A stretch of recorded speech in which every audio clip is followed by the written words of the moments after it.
இது பார்த்தீங்கன்னா நேற்று எடுத்த வீடியோ. நேற்று கோயிலுக்கு போனனால வீடியோவே அப்லோட் பண்ண முடியல. நேற்று 5வது நாள் 5 விளக்கு போட்டு சாமி கும்பிட்டு நேற்று மலைக்கு கிளம்பலாம் அப்படின்ட்டு பூவெல்லாம் பறிச்சுட்டு கோயிலுக்கு கிளம்பிட்டோம். நம்ம ஊரில் பார்த்தீங்கன்னா 6 நாள் கந்தசஷ்டி பூஜை நடக்கும் மலையில். நம்மளால 6 நாள் போக முடியாது வேலைக்கு போகிறனால. சரி இன்னைக்கு ஞாயிற்றுக்கிழமை நம்ம 3 பேர் போய் கலந்துக்கலான்ட்டு நேரமே நாங்கள் கிளம்பிட்டோம். அங்கே போய் பார்த்தா நமக்கு முன்னாடியே ஒரு கூட்டமே உட்காந்துருக்குது பஸ்ஸுக்கு. அப்புறம் நாங்களும் டிக்கெட் வாங்கிட்டு உள்ளே போய் வெயிட்டிங் ஹாலில் கொஞ்ச நேரம் வெயிட் பண்ணி அப்புறம் பஸ் வந்தோடனே எப்படியோ பஸ் ஏறி மலைக்கு மேலே போயிட்டோம்.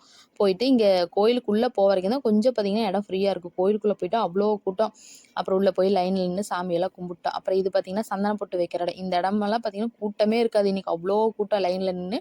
அப்புறம் நாங்களும் பொட்டு வச்சுட்டு எங்கள் பாப்பா வந்து இந்த மாதிரி நீங்கள் பெருசாக தான் வைக்கணும் நானும் அப்பாவும் வச்சுருக்கிற மாதிரி அப்படின்னா சரின்ட்டு பொட்டு வச்சுட்டு அப்புறம் பார்த்தீங்கன்னா பூஜை கந்தசஷ்டி பூஜை நடக்கிற இடத்துக்கு போயிட்டோம். அங்கே போயிட்டு கொஞ்ச நேரம் உட்காந்துருந்து சாமியெல்லாம் கும்பிட்டு அதுக்கப்புறம் சாமிக்கு அலங்காரம் அபிஷேகமெல்லாம் பண்ணாங்க. அப்புறம் பூவெல்லாம் வாங்கினாங்க. அப்புறம் அதெல்லாம் கொடுத்துட்டு நாங்களும் கொஞ்சம் நேரம் அபிஷேகம் அலங்காரமெல்லாம் பார்த்துட்டு அப்புறம் வெளியில் வந்தோன்னே பார்த்திங்கன்னா அன்னதானமெல்லாம் கொடுத்தாங்க. கோயில் சார்பாக கொடுக்குறாங்க. இது வெளியில் நம்ம விருப்பப்பட்டு செஞ்சு கொடுக்குறவங்க.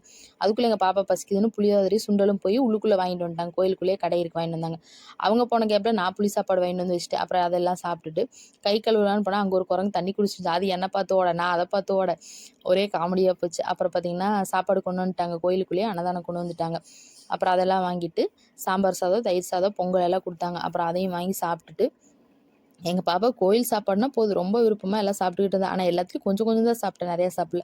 அப்புறம் சாப்பிட்டுட்டு பஸ்ஸுக்கு வந்து நிற்கும்போது பார்த்திங்கன்னா நாங்கள் நின்றுட்டு இருந்த இடத்துல அவுரி செடி அப்புறம் திடீர்னு கண்ணில் பட்டுச்சு. அப்புறம் நம்ம ஹேர் ஆயிலுக்கு வேணும்ல அப்படின்னு சொல்லிட்டு அங்கே இருக்கிறத பறித்து அங்கே எல்லோரும் ஆளுக்கு கொஞ்சம் கேட்டாங்க. அப்புறம் எல்லாம் கொடுத்துட்டு பறிச்சுட்டு நாங்களும் கீழே வந்துட்டோம். அடிவாரம் வந்தோன்னே இந்த பிள்ளைக்கு ஸ்நாக்ஸ் வாங்கி கொடுக்குறதே வேலையாக போச்சு. சோன் பப்படி மாங்காய் எதையோ ஒன்று கேட்டுகிட்டே இருந்தேன் வீடு வர வரைக்கும். அப்புறம் ஏதோ சமாளித்து வாங்கி கொடுத்துட்டு நாங்களும் வீடு வந்துட்டோம். ஓகே.